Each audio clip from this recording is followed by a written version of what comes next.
que você falou, assim, ficaram... Duas palavras ficaram bem acesas, assim, pra mim, quando você falou. Que é a questão do cansaço e a questão da angústia. Antes da gente falar do cansaço, que eu acho que vai gerar um aprofundamento até no que você falou da sociedade do cansaço e coisas do tipo, eu queria entender de você, assim, o que é angústia?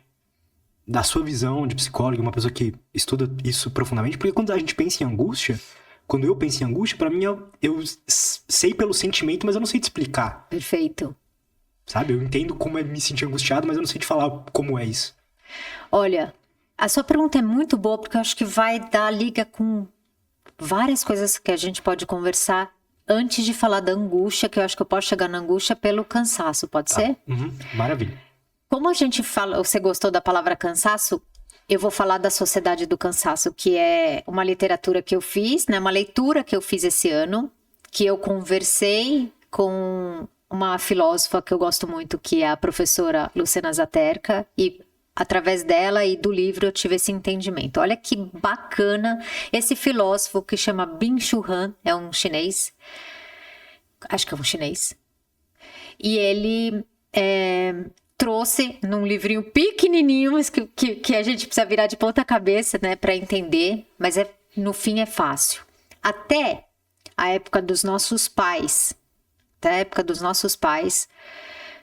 a sociedade era considerada uma sociedade da disciplina.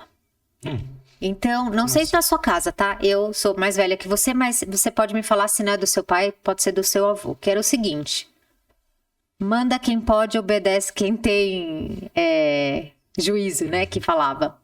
Pai manda, mãe manda e filho obedece. Escola, professor manda, aluno obedece. O Estado manda, a sociedade obedece. Perfeito. Então era uma sociedade da obrigação, das coisas que você podia ou não fazer. Isso aqui você não pode. Os limites eram claros. A criança sabia o que ela podia ou não fazer. Não, né? Se o papai falou, não, por quê? Porque o papai falou. A regra é essa, é simples, né? E em nenhum momento ele faz um juízo de valor sobre isso, tá? Ah, isso é bom, isso é ruim, a sociedade agora... Não, ele só tá expondo e a gente tá falando sobre isso também. Eu fui educada nesse ambiente, tá? Embora meus pais sejam muito carinhosos, era só um olhar para eu saber o que podia e não podia fazer. Era muito claro as coisas. Não tinha muito espaço do que... Ah, mas eu não quero ir na casa dela. Ah, mas eu não gosto disso. O que você ouvia como... Eu não gosto de comer isso. É o que tem. Né? Lógico, de novo, a minha mãe tinha muito carinho. Não tô falando da minha mãe nem do meu pai, tá? Mas eu aprendi que a gente comia o que tinha na mesa, sim. E não quer, não come. Não vai comer Doritos no lugar, entendeu? Tipo, é isso. Então as regras eram claras. E lembrando que a palavra-chave é não pode, tá? Isso de alguma forma estrutura as pessoas. Elas sabem o que ela pode fazer. E como que era o sonho de consumo da minha época de criança que eu ouvia? Fazer carreira.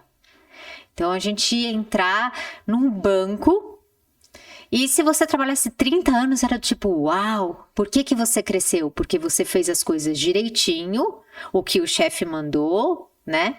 E aí você foi subindo de cargo e você pode entrar como office boy e ser diretor. Era o sonho de consumo, tá, Lutz? Quando eu era criança era isso. Tanto que eu brincava de ser bancária, de carimbar as coisas que... E esse é um estereótipo, tá? Aí o Byung-Chul Han fala que agora a gente vive na sociedade do cansaço. A sociedade do cansaço é uma sociedade do você pode tudo. Cara, você pode tudo. E nesse você pode tudo, eu vou trazer tudo que eu vejo, né?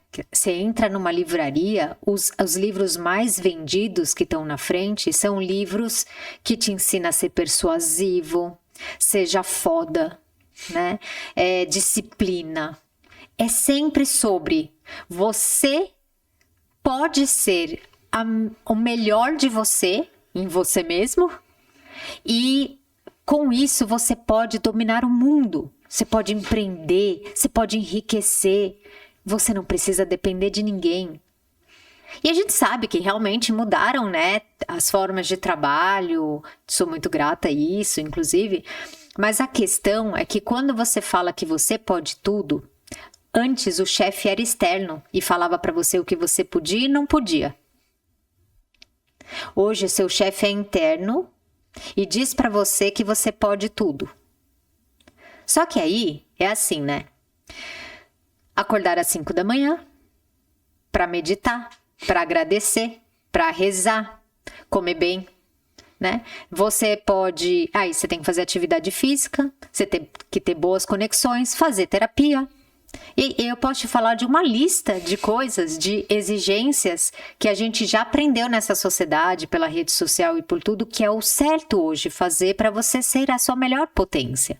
Você tem que falar bem em público, portanto você tem que ser extrovertido, ter muitos amigos, você tem que ter muitos seguidores, né?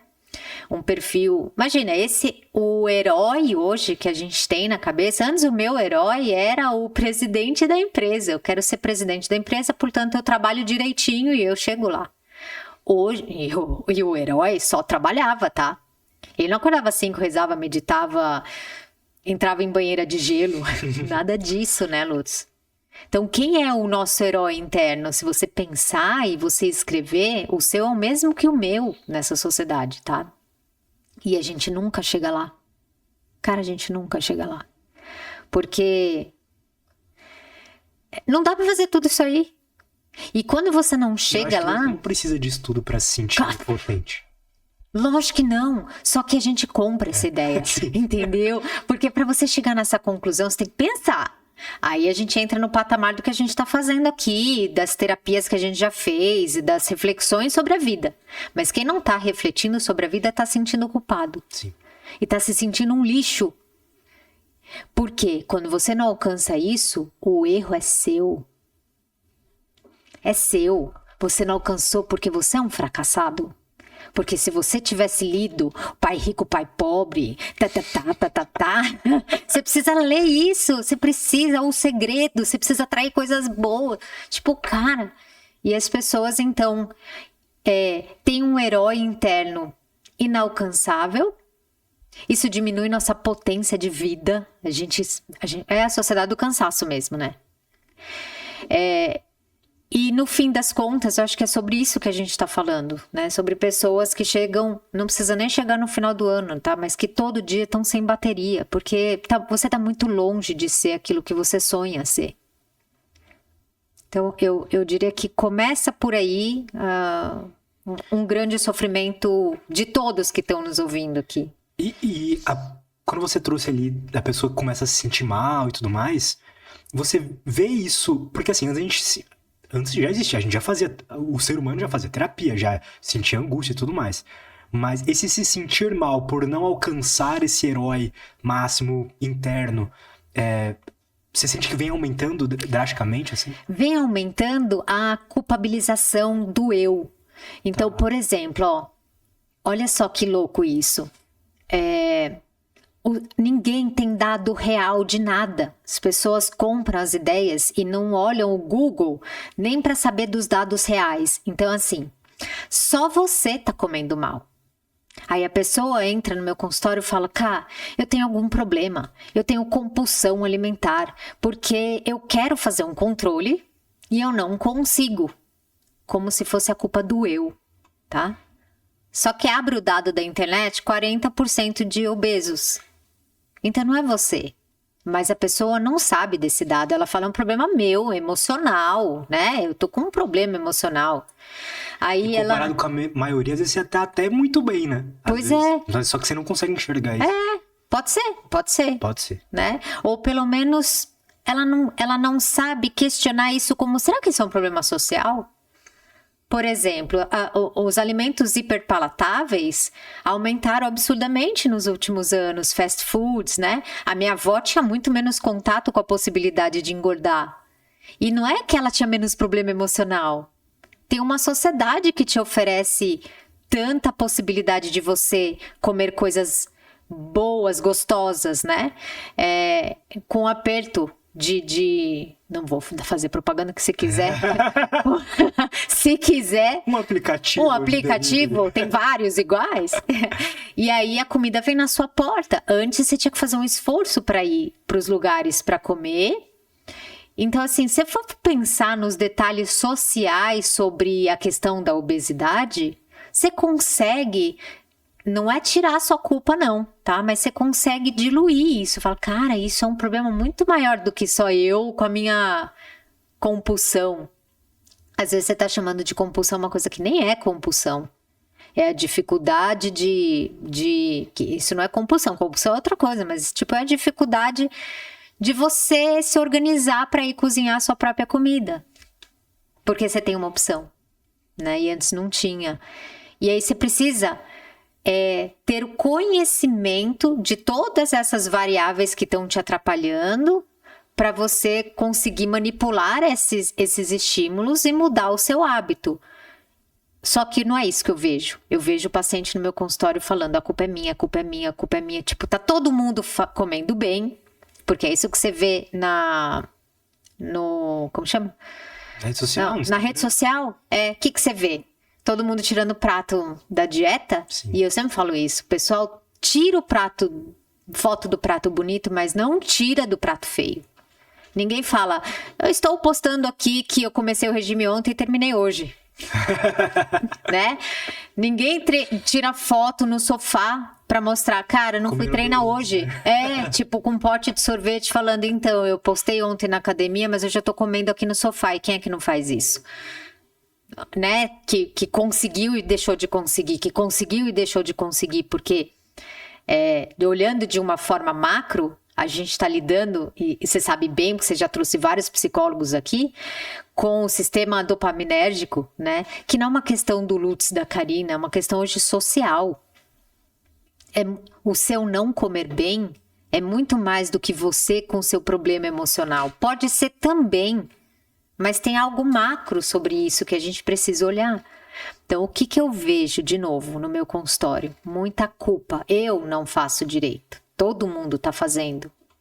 E zero dado. Então, assim, eu não tô... eu tô infeliz com meus resultados no meu trabalho. Como se tivesse todo mundo milionário, né? Só que 90% dos brasileiros ganham até R$ 3.500. Só que você não vê isso. Eu vi um dado ontem que 80% dos brasileiros estão endividados. Era um dado do ano passado. E 28% inadimplente, que são coisas diferentes. Endividados, né? Você pode ter comprado um apartamento, um carro, tal, uma geladeira, o seu celular. Mas 28% inadimplentes. Então, ninguém vai postar, caramba, chegou mais um boleto e eu não tenho como pagar. Só que essa é a realidade. Essa é a realidade do brasileiro, né? Mas ele não, ele vai postar o dia que tá fazendo churrasco. E aí te dá a sensação de que ele tá fazendo churrasco e comendo bem sempre, né? Então, é sutil, sabe, Lutz?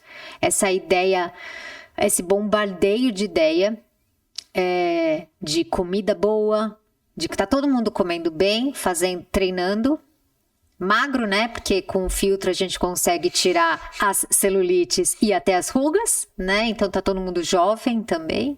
Só você tá envelhecendo, não é o seu caso, né? Mas o meu público é um público de 35 a... Meu grande público é de 30 a 50 anos, tá? Então você pega mulheres... Mas também a galera mais velha. Ah, é? Então. E aí tem muita gente que se olha no espelho e aquele espelho não reflete o que ela queria ver.